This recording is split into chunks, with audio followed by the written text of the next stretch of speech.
nuestro el amor que Dios me da. Aquí se siente la presencia del Señor. Aquí se siente la presencia del Señor. Vamos a orar por el predicador de esta noche. Venga, hermano Roberto, va a estar trayendo la mensaje esta noche. Y voy a pedir al presbítero Eugenio que venga a orar por él. Amén. Gloria a Dios.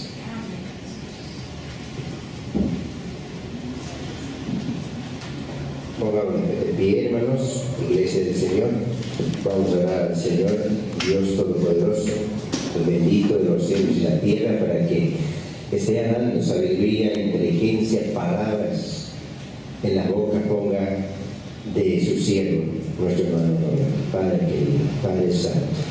Estamos aquí, Señor, para escuchar tu voz.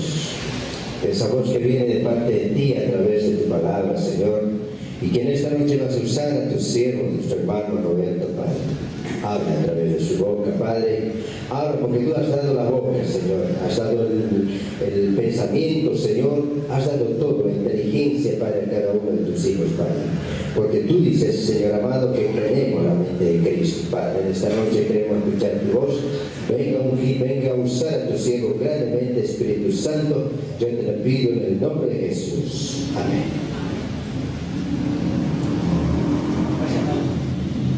Saludos a la iglesia, para la paz del Señor.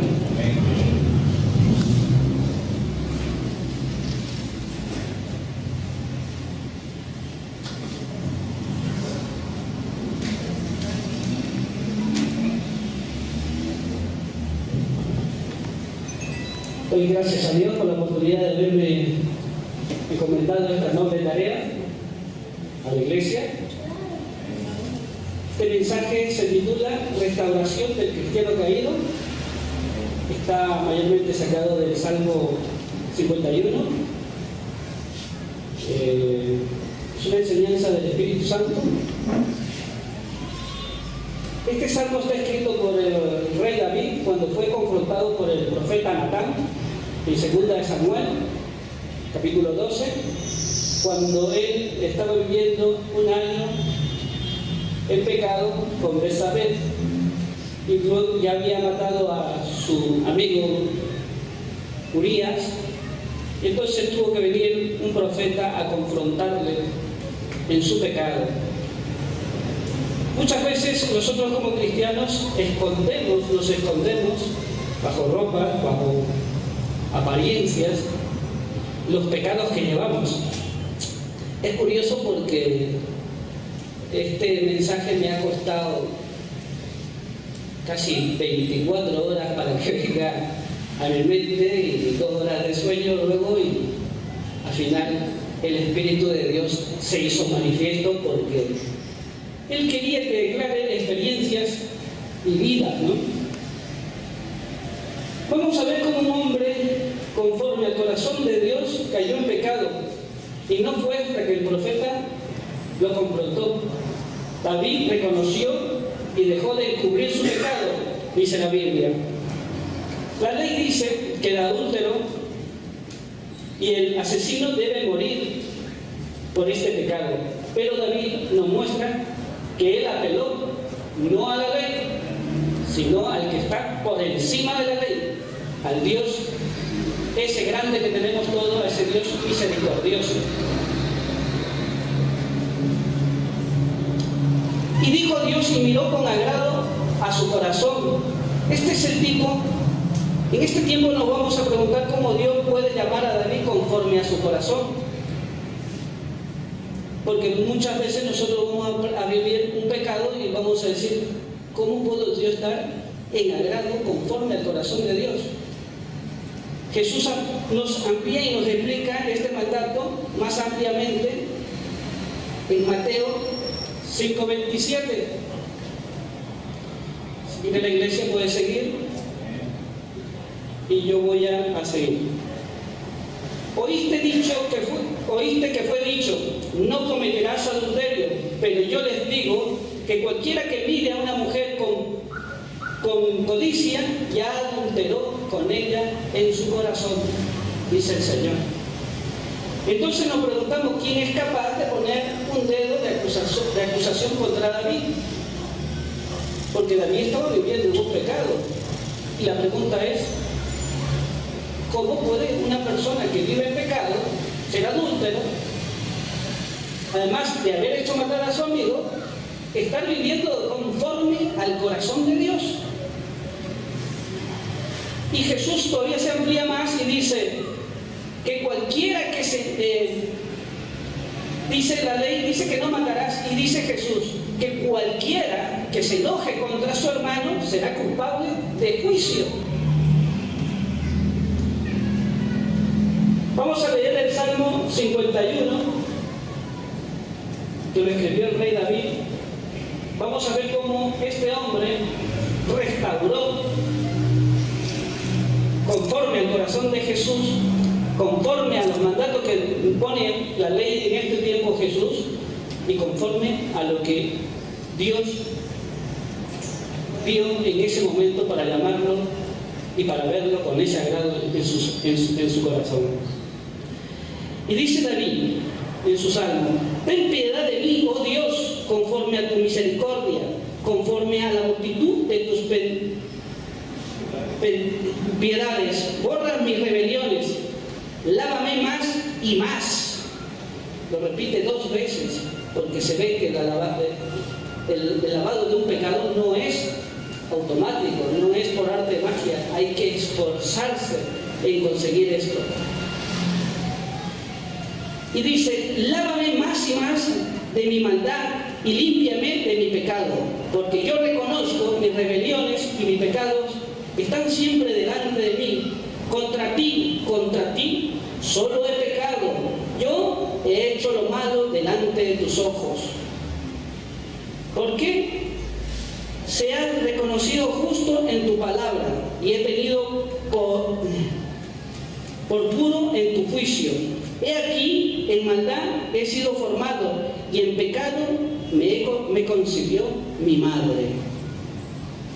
He aquí, tú amas la verdad en lo íntimo y en el secreto me has hecho comprender sabiduría. Vamos a pasar directamente al versículo 10. Crea en mí, oh Dios, un corazón limpio y renueva un espíritu recto dentro de mí. No me eches de delante de ti y no me quites de mí tu Santo Espíritu. Vuelve el gozo de tu salvación y espíritu noble me sustente. Entonces enseñaré a los transgresores de tus caminos y los pecadores se convertirán a ti. Aleluya, amén, porque esta es como el rey David se restauró. La Biblia es muy clara en cuanto al cristiano no puede perder su salvación. Vamos a ir a Juan 5:24. Dice: de cierto os digo, que el que oye mi palabra, el que crea al que me envió, tiene vida eterna y no vendrá a condenación, mas ha pasado de muerte a vida. En Romanos 8:29 dice: porque los que antes conocía también los predestinó para que fuesen hechos conforme a la imagen de su Hijo, para que sea primogénito entre muchos hermanos. En Romanos 8:1 dice: ahora ninguna condenación hay a los que están en Cristo Jesús. Pero tenemos que entender ciertas condiciones que se tienen que tomar en cuenta en estas cosas. Tenemos que entender que si pretendemos llegar al cielo diciendo: déjanos entrar, San Pedro, déjanos entrar, y dirá San Pedro, ¿no? ¿Por qué te voy a dejar entrar? Y entonces diré: por gracia de Dios, porque he cumplido con todos los mandatos de Jesús. Yo le seguí, hice lo que Él me pidió. Y entonces San Pedro se dará la vuelta, tomará impulso a lo mejor, y con su mayor gana me pegará una patadita y me tirará fuera, porque no es por obra, es por gracia y por fe que se entra en el cielo. Y pensaremos por qué no haremos nada entonces. Sí, pero el fruto es aceptar a Jesús en mi vida como mi Salvador. Esa es la condición, una de las primeras condiciones, aceptar. En Romanos lo hemos visto algunas veces y algunas veces lo hemos predicado. Aquellas personas que quieren aceptar a Cristo Jesús, lo primero que decimos es que si con tu boca confesares que Cristo Jesús murió en la cruz y con tu corazón reconoces que Dios le resucitó de entre los muertos, ya eres salvo, dice la palabra del Señor.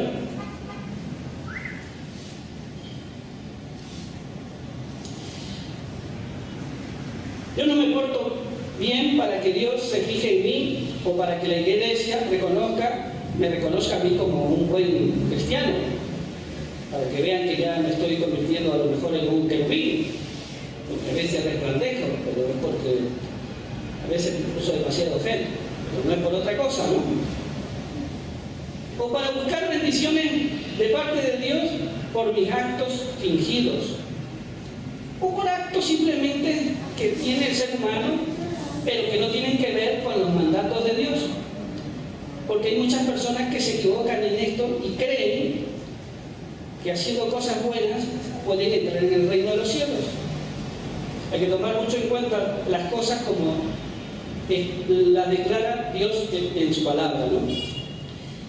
El cristiano no hace esto por interés, sino porque es movido por el Espíritu de Dios que te convence de pecado y de salvación. Es el fruto en mi unión con Cristo que me hace dar buenos frutos, el fruto de mi salvación. Vamos a leer en Juan 15:4. ¿Están siguiendo la iglesia? ¿Se está durmiendo? Vamos a tener que decir que este mensaje está dirigido para algunos hermanos y algunas hermanas que están viviendo bajo esta caída.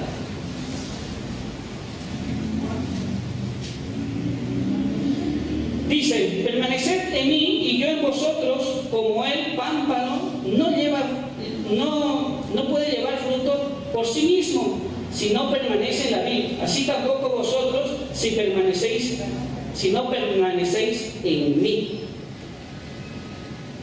Si cortamos una rama de un árbol, ya no tiene vida. Si nosotros nos separamos de Cristo, nada podremos hacer.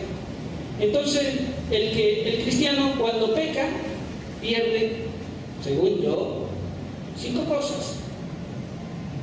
Primero, pierde la comunión con Dios. Ya no ora, ya no habla de la palabra a nadie, ya no se siente con ganas de asistir a la iglesia. Me escondo de los hermanos, los veo venir y digo, me voy a esconder. No leo la Biblia, y si la leo, no la entiendo, que era lo que me estaba pasando a mí. La segunda cosa que pierde es la paz de Dios. No estoy tranquilo, no tengo esa sonrisa agradable, cada día más triste, los pies empiezan a pesar, la espalda se dobla, ya no me preocupo por la apariencia a veces, me enfado, peleo con mis compañeros, con mis amigos, con mi familiar, discuto por cualquier cosa. Estoy siendo desagradable todo el tiempo. ¿Por qué? Porque he perdido la paz de Dios. La tercera cosa que pierdo es el poder de Dios. No puedo testificar buenas cosas. Me cuesta reconocer que estoy de pecado en pecado. Porque el que está en pecado va de pecado en pecado. Ya no puede soltarse, ya no reconoce. Ya no está Dios para hacerte ver que eso es pecado. Ya te deja solo, ya te soltó. Ya tú te has soltado prácticamente. No te soltó Él, tú te has alejado porque has dejado que el pecado entre en tu corazón y te domine y te vuelvo a esclavizar, porque tú ya eras cristiano, ya conocías la palabra. No nos olvidemos que este mensaje es para un cristiano caído. La quinta cosa que pierdo es la protección de Dios. Vamos a ir a leer el Salmo 34:7. Este salmo es cortito, dice: el ángel de Dios acampa alrededor de los que le temen. En cuanto entro a pecado y no me arrepiento, no me corrijo de mi transgresión, los ángeles dicen: para el carro, aquí nos bajamos, vaya usted solito. ¿Por qué? Porque yo no estoy queriendo reconocer que estoy en pecado, no quiero buscar mi arrepentimiento. Pues luego nos vamos a quejar, ¿no? Preguntamos: ay, mi hijo, ay, mi familia, ay, mi trabajo, ay, mi enfermedad, ay, lo que me ha pasado, ay, mi auto me lo han chocado, ay, puro ay. Y no nos damos cuenta que ya Dios nos ha puesto el hacha, porque el hacha está puesta a la raíz del árbol seco que no da fruto. Hay que tener mucho cuidado. Pero hay una condición divina para volver a esa restauración. Está la parte confortante, ¿no? He visto caras de alegría ahí, ¿no? Hay una condición divina. Aleluya, ahí está. Es decirlo, es confesar su pecado uno a uno, haciendo un examen de conciencia. Es difícil porque muchas veces nosotros queremos que eso sea rapidito, queremos que Dios nos perdone porque nosotros hemos reconocido que estamos en pecado, pero hay que hacer un examen de conciencia para que la cosa sea verdadera, para que la cosa sea real, porque a todo le damos mal uso, llevamos al exceso y al extremo. Y esto es importante reconocer, porque cuando uno está en pecado, a todo le vamos a dar mal uso. Como estamos aburridos, vamos a poner la televisión muchas veces para entretenernos. Si sale un poquito de pornografía, nos vamos a entretener. Por último, al otro día ya vamos a querer ver la pornografía, o vamos a querer salir al mundo a distraernos por ahí y volver a los caminos de antes. Ese es el uso y abuso de las cosas en exceso, ¿no? Luego, la única medicina es nuevamente la sangre de Cristo, la que limpia todo pecado.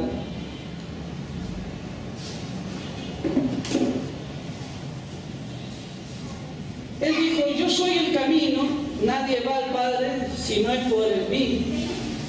Yo soy la luz del mundo. Él nos ha lavado de todo pecado. El Espíritu Santo te quiere guiar por el buen camino, que es el de arrepentimiento.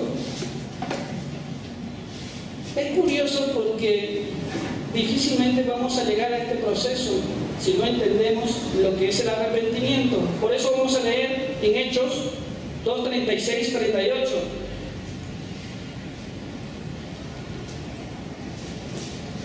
Cuando lo tengan, me lo dicen. Amén. Dice así la palabra. Esta es Pedro en su primer discurso, lo que dijo, ¿no? Su primer discurso después de la fiesta de Pentecostés.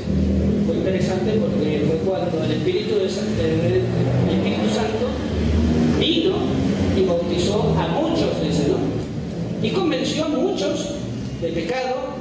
Y es importante leer en esto porque aquí está una clave de por qué el Espíritu Santo ayuda al ser humano, ayuda al cristiano.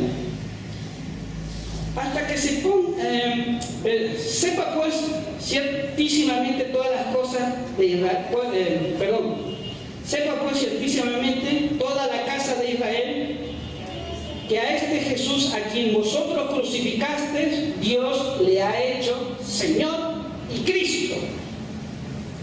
Al oír esto se compungieron de corazón y dijeron a Pedro y a los otros apóstoles: varones, hermanos, ¿qué haremos? Compurgieron, quiere decir que se arrepintieron, se conmovieron, se vieron visto que había que creer en esto que estaban hablando ellos. Esto era importante para ellos porque la palabra dice se compurgieron y no eran pocos, eran muchísimos. Y entonces Pedro dijo: arrepentíos, bautícense cada uno de vosotros, en el nombre de Jesús, de Jesucristo, para perdón de los pecados, y recibiréis el don del Espíritu Santo. Entonces, vamos a explicar qué es el arrepentimiento. El arrepentimiento es cambiar de nuestra manera de pensar, ir más allá de nuestros pensamientos y enfocarnos en los pensamientos de Dios, porque nuestros pensamientos no son los mismos que los de Dios. Cuando yo me arrepiento, ya no hago lo que pienso, hago lo que el Espíritu de Dios me indica. En Proverbios 28:13 dice: el que encubre su pecado no prosperará, mas el que lo confiesa y se aparta alcanzará misericordia. Increíble, ¿no? O sea, no prosperará. Es por eso que va amargado, por eso que va de pecado en pecado, es por eso que incluso lo botan del trabajo, es por eso que incluso pierde su casa. Pero vamos a seguir, porque en 1 de Juan 1:9 dice: si confesamos nuestro pecado, Él es fiel y justo, para perdonar nuestro pecado y limpiarnos de toda maldad. De toda maldad. Él es fiel y justo, dice. ¿Quiénes creen en estas cosas? Dígame. Lo saca fuera todo, lo arranca todo, te limpia, te da nueva hoja, te da un nuevo libro. Él es fiel y justo.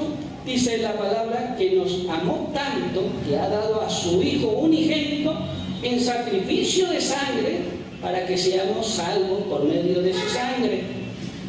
En Hebreos 8:12 dice: porque seré propicio a sus injusticias y nunca más me acordaré de sus pecados y de sus iniquidades. Y es curioso porque viendo ahí me hizo aumentar una cosita más de hebreo el Señor.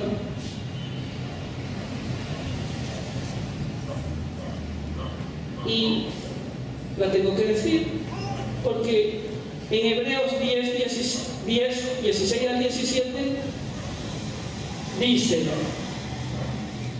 este es el pacto que haré con ellos después de aquellos días, dice el Señor. Pondré mis leyes en su corazón y en su mente las escribiré. Que añade: y nunca más me acordaré de los pecados y transgresiones. Qué hermoso, ¿no? O sea, de aquel que se arrepiente hay un nuevo pacto. Una vez aquí se predicó: ¿cuántas veces uno puede caer? ¿Cuántas oportunidades tenemos? Y es curioso, mientras haya vida y saca el sol, hay oportunidad de entrar en este pacto. Jeremías 17:9 dice, ojo con esto: engañoso es el corazón más que todas las cosas, perverso, ¿quién lo conocerá? Tenemos que tener mucho cuidado con el corazón porque en él hay 4 cosas que nos hacen equivocarnos. En el corazón hay sentimientos, emociones, voluntad, intelecto. Sentimientos que nos hacen decir, por ejemplo, a una muchacha joven que está a punto de casarse, dice, no, ese muchacho es de buena familia, a mí me conviene. Está mezclando sus sentimientos, sus emociones y su intelecto, ¿no? Está pensando que eso es lo que le conviene. A mí ese negocio me conviene. Me han dicho que se gana bien y se hace prestamista. Se lo dice su intelecto. Todas estas emociones, todos estos sentimientos que el corazón ha ido juntando durante toda nuestra vida, es lo que nos hace caer en pecado. Y nos lo dice Jeremías 17, ¿no? Engañoso es el corazón, más que todas las cosas, perverso, ¿quién lo conocerá? Sabemos quién escudriña los corazones, quién lo ve todo, ya lo sabemos. El Espíritu Santo es el que nos convence de pecado, el que nos priva y el que nos pone los límites en los excesos de todas las cosas. Cuando estamos viendo la televisión, cuando estamos viendo internet, cuando estamos viendo una revistita de estas que no debemos mirar los cristianos, porque ya sabemos a dónde nos va a llevar. O ahora el famoso WhatsApp.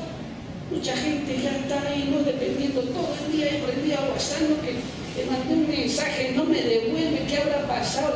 Y entonces termina llamándole y le dice que estoy trabajando, no sé qué, pero cariño, que no me has estado contestando 100 mensajes.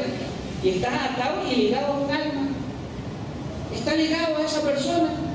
Está dependiendo de todo el día de esos mensajes. Entonces está haciendo mal uso de algo. Y el Espíritu Santo nos convence de que no hagamos ese tipo de cosas. Lo mismo pasa con el baile. El baile era agradable. De hecho, la danza era agradable. Todas las cosas las inventó Dios. El baile era agradable. Pero vino una muchacha y empezó a contonearse y nos privó, nos hizo cambiar nuestra manera de ver a esa mujer. Y ya estamos pensando en otra cosa. Y es así como volvemos al pecado. El Espíritu Santo nos avisa, nos dice, ahí va esa muchacha con la minifalda. ¿Ya la viste? ¿Ya caíste? No, porque todavía el Espíritu y el poder de Dios te hace volcar la cabeza. Pero no seamos cabezones. No volvamos a mirar 3 o 4 veces a eso.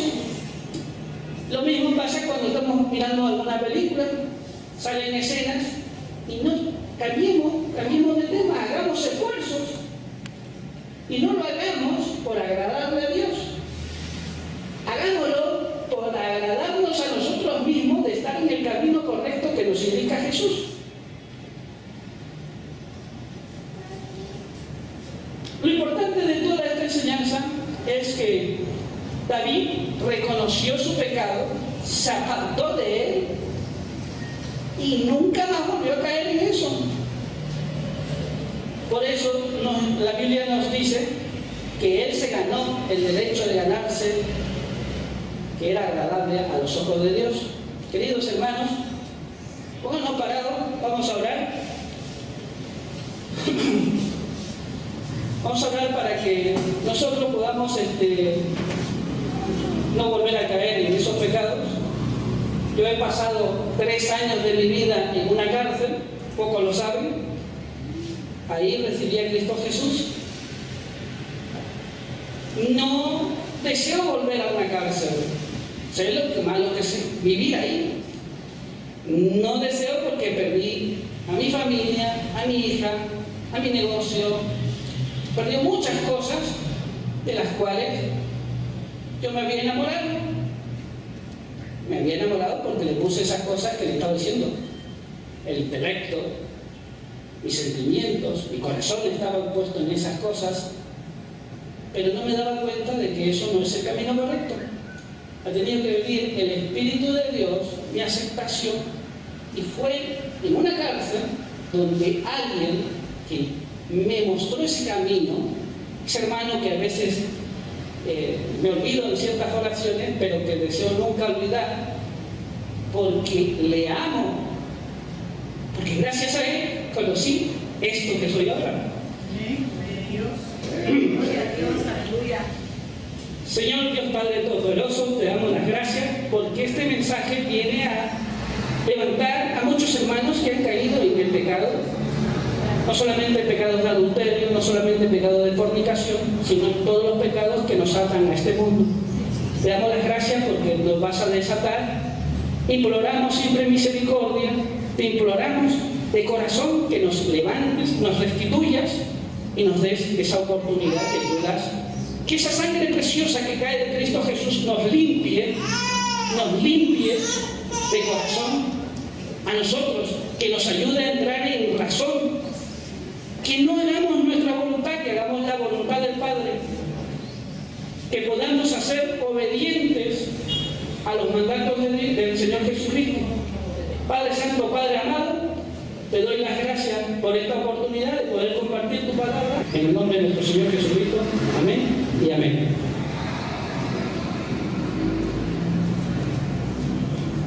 Amén. Glória a Deus. Felicidade, hermanos, em nome de Jesus.